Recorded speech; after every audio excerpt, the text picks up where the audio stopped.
not frisked. Hey, whoa, take your business elsewhere. Get out of my restaurant right now. Don't sit here eating our food while you harass my staff. Out, pay your bill. The confrontation happened at 10:45 a.m. on a busy Saturday morning in the dining room of Quick Eats restaurant in Minnesota.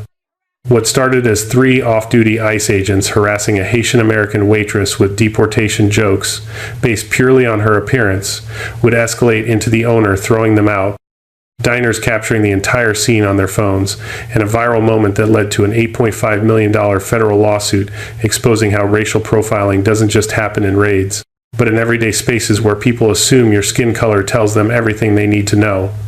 If you're ready to see institutional racism taken down, like this video and drop a comment telling me where you're watching from. And if this is your first time here, hit that subscribe button right now, because you won't want to miss tomorrow's story of people who stood up when it mattered most. Let me know in the comments if you enjoyed this story. Carleen Jean-Baptiste was 28 years old, a waitress who'd been working at Quick Eats for 4 years. She was Haitian-American, born in Minneapolis to parents who'd fled Port-au-Prince in the early 90s, seeking stability and opportunity in a country that promised both. She'd grown up in the Twin Cities, attended public schools, worked her way through community college while juggling 2 jobs, and built a reputation at Quick Eats as the kind of server customers requested by name, the one who remembered their usual orders, anticipated their needs before they voiced them, moved through the dining room with unmatched efficiency even during the Saturday brunch rush. She was exceptional at her job, the kind of waitress who could handle 6 tables simultaneously without breaking stride, the kind who turned first-time visitors into regulars through genuine warmth and flawless service, the kind whose section always had the highest tips and the fewest complaints. Her coworkers respected her speed and precision. Her regulars left glowing reviews online. Her suggestions for improving table turnover and streamlining the brunch flow were practical, tested, effective. Yet her performance went unrecognized in any official capacity. Her innovations were noted and then forgotten. Her requests for better shifts, the lucrative weekend brunches, the holiday doubles were routinely denied in favor of newer hires with louder personalities and weaker results. She'd been passed over for a supervisory position twice, always for reasons that felt vague, always in favor of colleagues with less experience and lower sales numbers. She was a United States citizen by birth. She had the certificate to prove it, filed safely at home with her passport and social security card. She voted in every election. She paid taxes. She'd even volunteered with a local immigrant rights group for the past 2 years, quietly documenting stories of harassment and profiling in the community, building a network of support and evidence that few at Quick Eats knew existed. She was as American as anyone, with documentation and civic participation to prove it. That Saturday morning, Carleen was working the brunch shift in the main dining room, a bright, welcoming space where sunlight poured through large windows overlooking the street.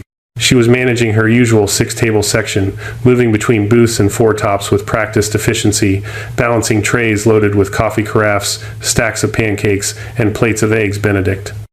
The restaurant was packed, families with children coloring on paper menus, couples reading weekend newspapers over mimosas, groups of friends catching up after long work weeks. Carleen navigated the narrow aisles between tables, refilling coffee cups, checking on meals, her presence steady and unobtrusive in the way that marked truly skilled service work. She approached table 8, a window booth where 3 men sat in casual weekend clothes, jeans, polo shirts, the kind of off-duty attire that blended into any Saturday brunch crowd. They'd ordered the breakfast special 30 minutes earlier, and Carleen balanced the loaded tray as she reached their table, setting down plates of pancakes and omelets with the same care she gave every order. The men barely glanced at her. One was checking his phone. Another was gesturing about something he'd watched on television. The third watched her with an expression she couldn't quite read, amusement mixed with something sharper, something that made her skin prickle with unease. As she reached for the coffee carafe to top off their mugs, one of them spoke. His voice was low, meant for his companions, but pitched just loud enough to reach her ears. Something about how quiet she was, how nervous she seemed. Whether that nervousness came from worrying they might find out she didn't have papers. The other 2 chuckled, the sound casual and dismissive, the kind of inside joke that required no explanation because the premise was obvious to everyone involved. They were ICE agents, off-duty but still carrying the authority of their positions like a second skin. And Carleen, with her black skin and the faint traces of her parents' Haitian Creole that sometimes colored her English, fit their assumptions perfectly. The words hit her like a physical blow. Her hand trembled as she poured the coffee, the stream wavering slightly before she steadied it. Her mind flashed to countless other moments. Performance reviews that praised her work in private but went nowhere. Shift assignments that favored less competent colleagues. Suggestions dismissed before she finished explaining them. Years of being overlooked despite excellence, of having her professionalism mistaken for timidity in an environment that rewarded volume over quality. The high turnover at Quick Eats meant management rarely invested in long-term staff, and Caroline's quiet competence made her easy to take for granted, easy to pass over, easy to assume would always be there without recognition or reward. She managed a tight nod and retreated toward the kitchen, the bright dining room suddenly feeling too exposed, too loud. The brunch noise swelled around her children's laughter, the scrape of silverware on plates, the cheerful chatter of weekend conversations, but it felt muffled, distant, like she was moving through water. She pushed through the swinging door into the kitchen, the heat from the griddle and the fluorescent light hitting her all at once, and found herself half sobbing before she fully registered the tears. Miss Carrie Summers was at the expo station, coordinating orders with the efficiency of someone who'd built Quick Eats from a struggling corner diner into a neighborhood institution through sheer determination and ruthless attention to detail. She was 53, a local entrepreneur who'd grown up in Minnesota and believed in loyalty above profit margins, the kind of owner who knew every employee's name and remembered their birthdays. She looked up as Caroline stumbled in, her sharp eyes taking in the trembling hands and wet cheeks in an instant. Carleen told her everything, the table, the agents, the joke that wasn't a joke, the assumption that her appearance alone meant she was undocumented, that her fear was inevitable, that they had the right to terrorize her even off duty, even in a space that should have been neutral ground. Miss Carey's expression hardened, her jaw tightening in a way the kitchen staff recognized as the precursor to action. She wiped her hands on her apron, said nothing, and walked straight through the kitchen doors into the dining room. The agents were still laughing when Miss Carey reached their table. She didn't raise her voice at first. She simply stood there, arms crossed, and informed them that their bill would be ready at the front desk and they needed to leave immediately. The lead agent, the one who'd made the initial comment, looked up with mild surprise, as if the idea that his words might have consequences hadn't occurred to him. He tried to wave her off. It was just a joke, he said. Harmless banter. No intent to harm. The kind of thing people say without thinking. Miss Carey's voice rose then, sharp enough to cut through the ambient noise. This wasn't harmless. This was harassment. This was her staff being terrorized in her establishment, and she would not tolerate it. Pay your bill and get out.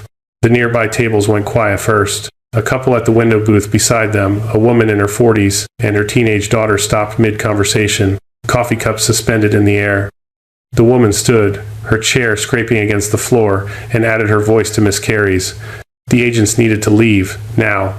A family with 2 young children at the adjacent foretop joined in, then an elderly man dining alone with his newspaper, then a group of friends near the door. The chorus built organically, spontaneously, a room full of strangers united by the sudden clarity that what they'd witnessed wasn't acceptable, wasn't something they could ignore. Phones emerged from pockets and purses. The recording started almost simultaneously, multiple angles capturing the agent's attempts to downplay the situation, Miss Carey's unwavering stance, the growing crowd of diners standing in solidarity. Morning sunlight streamed through the windows, illuminating the scene with harsh clarity. The agents tried to argue. They hadn't done anything wrong. It was a misunderstanding. But the pressure mounted, the stares intensified, and the phones kept recording. Finally, they gathered their things with visible embarrassment, threw cash on the table, and pushed through the front doors into the parking lot. The bell above the door chimed sharply in their wake. The air behind them hung thick with tension, the silence broken only by scattered applause and the low hum of people checking their phone screens to confirm the footage had saved. In the kitchen, Miss Carey found Caroline seated on an overturned crate near the dish station, her breathing steadier now, but her hands still shaking. She promised full support, time off if needed, legal assistance if wanted, whatever it took. The dining room buzzed with energy, patrons sharing the videos among themselves, debates already starting about where to post them, how to caption them, who to tag. Children resumed coloring. Couples returned to their newspapers, but the conversation had shifted, charged with the awareness that something significant had happened. By the time the brunch rush ended 2 hours later, the first clips had already been uploaded to social media, their view counts climbing steadily as the footage spread across platforms, a perfect storm of confrontation, solidarity, and viral momentum that would reshape everything by afternoon. Carline's family had fled Haiti for precisely this kind of opportunity, the chance to build a life where hard work mattered more than circumstance, where citizenship meant protection, where dignity was a given rather than a privilege. Her parents had worked brutal hours in factories and kitchens to give her stability, to ensure she grew up American in every legal and cultural sense. Yet here she was, decades later, targeted for harassment based solely on the color of her skin and the assumptions it triggered in people who wielded power without accountability. The high turnover environment at Quick Eats had taught her to keep her head down, to let louder colleagues take credit, to accept being overlooked as the cost of keeping steady employment. But her volunteer work with the immigrant rights group had shown her something else: that documentation existed, that patterns could be proven, that quiet endurance could be transformed into evidence when the moment demanded it. The footage continued to spread through the afternoon, shared and reshared, the restaurant's name trending alongside hashtags about racial profiling and workplace dignity. The bright, sunlit atmosphere that had turned hostile just hours earlier now felt charged with a different energy. The awareness that ordinary people in an ordinary restaurant had drawn a line and refused to let casual racism pass unchallenged. The viral explosion was only beginning. The footage spread through the afternoon like wildfire across dry prairie, jumping from platform to platform with the kind of velocity reserved for moments that strike a collective nerve. By early evening, the clips had amassed over 3 million views on TikTok alone. The algorithm favoring the raw confrontation captured from multiple angles, the agents smirking taunts barely audible but visible in their body language. Carline's distress evident in her trembling hands as she poured coffee, Miss Carey's unwavering stance in the bright morning light as she demanded they leave, and the spontaneous uprising of Saturday brunch diners standing in solidarity with phones raised like shields. Instagram Reels multiplied the reach. Twitter threads dissected every frame. Headline writers competed for the most shareable phrasing. Saturday brunch turns viral. Diners and owner boot. ICE agents after racist. Joke at black waitress became the standard. Variations echoing across news sites and social feeds, each iteration stoking the growing outrage over racial profiling in spaces that should have been neutral ground. Carline finished her shift in a daze, moving through the remaining brunch tables on autopilot while notifications accumulated on her phone in the back office. By the time she clocked out at 3 p.m., she had hundreds of messages from people she'd never met, supporters praising her composure, strangers condemning the agent's blatant prejudice, activists sharing her story as evidence of systemic failures.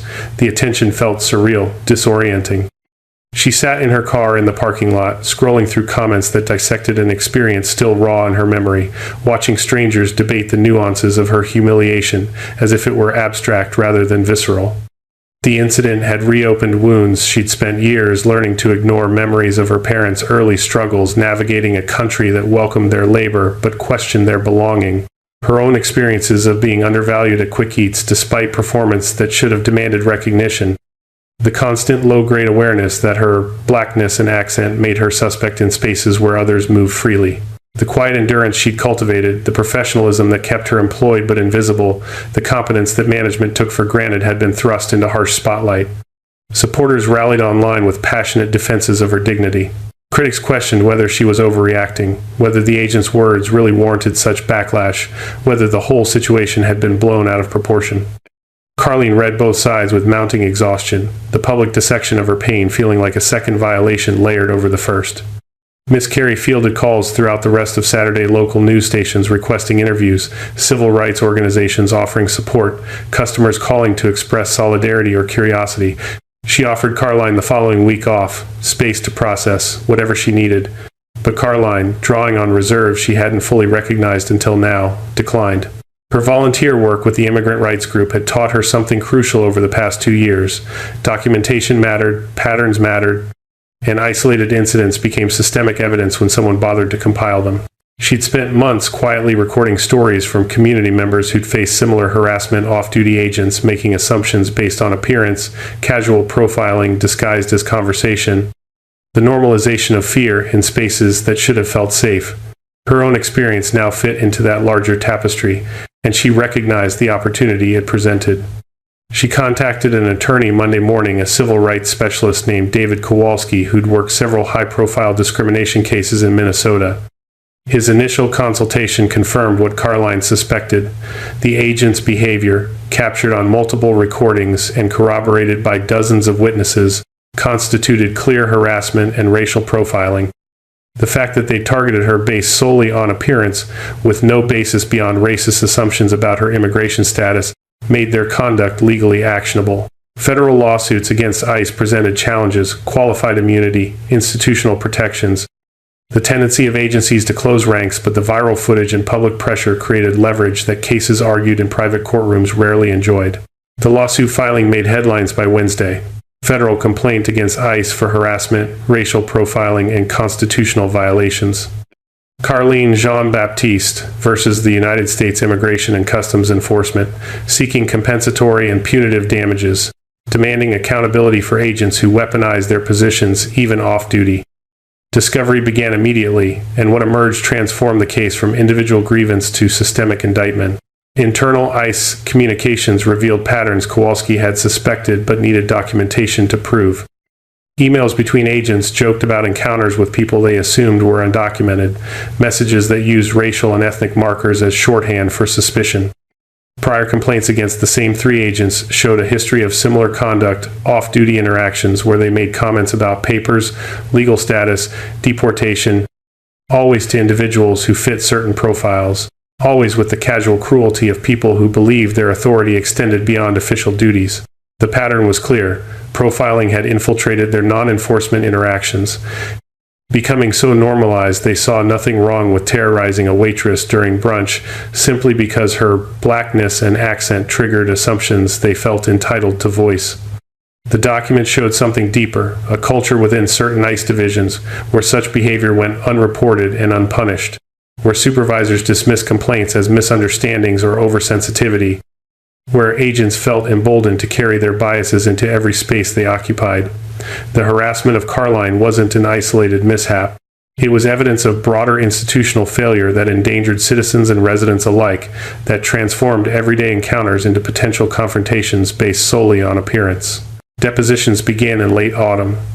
Carlene testified for 6 hours over 2 days, her words measured and precise as she recounted the incident in detail, the trembling hands as she poured their coffee in the bright morning light, the whispered taunts about papers and fear, the way their laughter had made her feel exposed and worthless in the space where she'd worked for years. She described the emotional toll: sleepless nights replaying the moment, hypervigilance during shifts at Quick Eats, the reopened wounds of being overlooked and undervalued throughout her career. But she also testified about her volunteer work, the dozens of similar stories she'd documented from community members, the patterns she'd recognized long before experiencing them firsthand. Her testimony linked personal humiliation to systemic overreach, individual pain to collective harm. The deposition room went silent as she spoke about what the joke had cost her, not just the immediate humiliation, but the confirmation that her years of quiet competence meant nothing against assumptions people made based on her skin. The human cost of casual overreach, she called it. The normalization of fear for people who looked like her, who sounded like her, who carried the markers others had decided meant suspicious. Have you ever witnessed someone stand up against everyday bias the way Miss Carey and those diners did, or wished you had the chance? The question emerged organically in online discussions as the case gained traction, strangers sharing stories of similar encounters or admitting they'd stayed silent when they should have spoken. The comment sections filled with testimonies, people who'd witnessed profiling and said nothing, people who'd experienced it and found no allies, people inspired by the Quick Eats footage to intervene next time. Drop a comment below, the prompts urged. Type yes if it motivates you to speak out next time. Share why this moment hits home for you. Public backlash intensified throughout winter. Civil rights organizations issued formal statements condemning ICE's failure to address the documented patterns.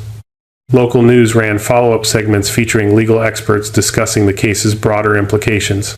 Educators incorporated the incident into discussions about institutional racism and bystander intervention. Everyday people shared personal encounters with profiling in restaurants, stores, airports, parks, creating a growing archive of evidence that profiling wasn't limited to enforcement operations but had seeped into the fabric of daily life, particularly in diverse states like Minnesota, where demographic shifts had outpaced cultural adaptation. At Quick Eats, the recognition Carlene had been denied for years suddenly materialized. The The restaurant saw a surge in supportive customers, people who'd seen the footage and wanted to show solidarity, to spend money in an establishment that had stood up for its staff.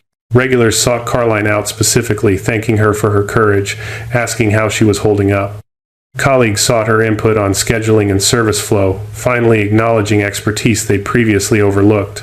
But the recognition felt bittersweet against the backdrop of past neglect, the awareness that visibility had come through humiliation rather than merit, that it had taken viral footage to make her worth seeing. The lawsuit moved toward trial through spring, gathering momentum as expert witnesses prepared testimony on profiling patterns documented across Minnesota and beyond. The agents' early admissions during discovery that their assumptions had been based on what they called obvious visual cues, rather than any verification or legitimate suspicion, became central to the prosecution's case. No database check, no tip, no investigation, just skin color, accent, and the presumption that these markers justified harassment.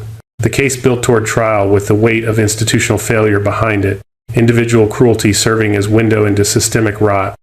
The federal trial opened on a Monday morning in late May, the courtroom packed with observers, civil rights advocates, journalists, community members who'd followed the case since the viral footage first appeared. 3 weeks had been allocated for proceedings, and the prosecution opened with the videos played in their entirety on large screens positioned for jury visibility. The bright Saturday morning light captured in the footage contrasted sharply with the fluorescent courtroom lighting, but the content remained devastating: agents smirking over pancakes and coffee, Carlene's visible distress as she poured their refills, Miss Carey's steel-backed confrontation, and the spontaneous solidarity of brunch diners rising to support a woman they'd never met. Witness testimony followed in methodical succession. Miss Carey took the stand first, recounting her decision to eject the agents with the same directness she'd shown that morning. She described Caroline's years of exemplary service, the pattern of being overlooked despite performance that should have commanded recognition, the immediate understanding that what happened at Table 8 wasn't harmless banter, but calculated cruelty disguised as humor. Diners who'd recorded the confrontation testified next, the mother and daughter from the adjacent booth, the elderly man who'd stood in solidarity, the family with young children who'd joined the chorus. Their accounts aligned perfectly, each describing the agent's dismissive attitude, the escalating tension, the organic unity of strangers who recognized injustice and refused to let it pass unchallenged. Expert witnesses dissected patterns of racial profiling documented across ICE operations, presenting data on complaints filed, internal communications revealing bias, the disproportionate targeting of black individuals perceived as immigrants regardless of actual status. The testimony painted a picture of institutional culture where such behavior was normalized, where agents felt emboldened to carry assumptions into every interaction, where accountability existed more in policy documents than actual practice. Caroline's testimony anchored the emotional core of the trial. She took the stand on the 8th day, dressed in professional attire that contrasted with the Quick Eats uniform visible in the footage. Her voice remained steady as she recounted the journey growing up American with Haitian heritage, building a career on quiet excellence that went unrecognized, volunteering with the immigrant rights group where she documented dozens of similar harassment stories before experiencing it firsthand. She described the morning in detail, the trembling hands, the whispered taunts, the way their laughter had confirmed every doubt she'd ever had about whether her competence mattered against the assumptions people made based on appearance. The documentation she'd compiled through her volunteer work became crucial evidence, stories from community members describing off-duty encounters with agents who'd made similar comments, patterns of behavior that transformed her individual experience into proof of systemic failure. Her quiet documentation had created a record that strengthened the case immeasurably, illustrating how individual resilience and methodical evidence gathering could expose institutional overreach that thrived in darkness. The defense portrayed the incident as an off-duty lapse in judgment, 3 men making an inappropriate joke without malicious intent, a mishap that didn't reflect institutional policy or warrant the massive damages being sought. But the evidence overwhelmed their narrative. Internal emails showed agents joking about similar encounters. Prior complaints revealed supervisors dismissing concerns as oversensitivity. The pattern exposed a culture where such behavior was tolerated, where profiling had become so normalized it extended into casual weekend brunches, where citizens were endangered by assumptions made without verification or consequence. The prosecution's closing argument tied it together. This wasn't about three agents making a poor choice. It was about institutional failure that allowed such choices to multiply unchecked, that put every person of color at risk of harassment in spaces that should have been safe, that required viral footage and public outrage to trigger accountability that should have existed all along. The jury deliberated for 48 hours. The courtroom was packed when they returned, the tension palpable as the foreman stood to deliver the verdict. Liability on all counts. The award, $8.5 million, $2.8 million in compensatory damages for emotional distress, career impact, and the violation of Carline's constitutional rights. $5.7 million in punitive damages designed to deter future misconduct and send a message that such behavior carried consequences severe enough to force institutional change. The immediate repercussions rippled outward within hours. ICE announced the suspension of all three agents pending further review. Policy updates were promised, clearer guidelines for off-duty conduct, mandatory anti-bias training for all agents, improved complaint procedures for individuals targeted by harassment. Civil rights organizations hailed the verdict as precedent-setting, proof that viral footage combined with methodical documentation could pierce institutional immunity and force accountability. Carline sat through the verdict with the same quiet composure that had characterized her testimony, but afterward, in the hallway outside the courtroom, she allowed herself to feel the weight of it vindication. Yes, but also the confirmation that her years of volunteer work, her documentation of community stories, her refusal to let harassment remain invisible, had mattered in ways that extended far beyond her individual case. She used part of the award to expand her volunteer network into a formal advocacy organization, funding training sessions on workplace rights and anti-profiling for service workers across Minnesota and beyond.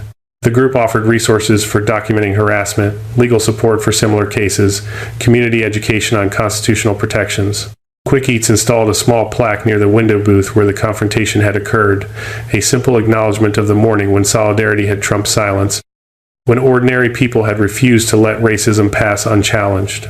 The themes reached their full resolution through the verdict and its aftermath. Institutional racism, exposed not in the dramatic setting of a raid but in the harsh morning light of a Saturday brunch, challenged in the most ordinary of spaces. Allyship demonstrated through spontaneous action, strangers united by basic decency, their phones transforming a private humiliation into public reckoning.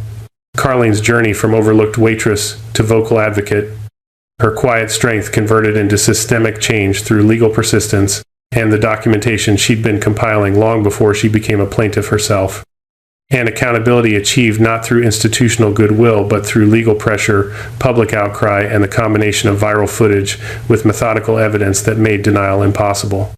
The footage continued to circulate months after the trial concluded, shared in discussions about racial profiling, used in training sessions for service industry workers, referenced in policy debates about immigration enforcement and civil rights. It had become more than documentation of a single incident. It served as a reminder that collective action mattered, that ordinary people could refuse complicity, that justice required both courage in the moment and persistence through the slow machinery of legal process. Carline returned to her shifts at Quick Eats, not because she needed the income after the settlement, but because the work grounded her, connected her to the community she'd chosen to serve, both as waitress and advocate. Regulars greeted her with newfound respect, but more importantly, newer staff sought her guidance, recognizing the expertise that had always been present but finally acknowledged. Her hands no longer trembled when she poured coffee. Her suggestions for improving service were implemented rather than dismissed. The recognition felt hard-won, bittersweet in its arrival, but genuine in ways that mattered. The morning light still streamed through the windows at Quick Eats during Saturday brunch rush, illuminating tables where families gathered and strangers became regulars. But something had shifted, a subtle awareness that dignity required defense, that silence enabled harm, that ordinary spaces could become battlegrounds where everyday people chose whether to look away or stand up. Carline moved through her section with the same efficiency she'd always possessed, but the quiet endurance that had once made her invisible had been transformed into visible strength. Proof that justice arrived not through spectacle, but through method, documentation, and the refusal to accept that harassment was simply the cost of existing in a body others had decided to judge. If you like this video, make sure to hit that like button, subscribe, and turn on the notification bell so you don't miss the next story. Share this video with someone who would appreciate it, and let's keep building this community together. And before you go, drop a comment below. I'd love to hear your thoughts on what stood out to you the most. Until next time, stay safe, stay curious, and I'll see you in the next.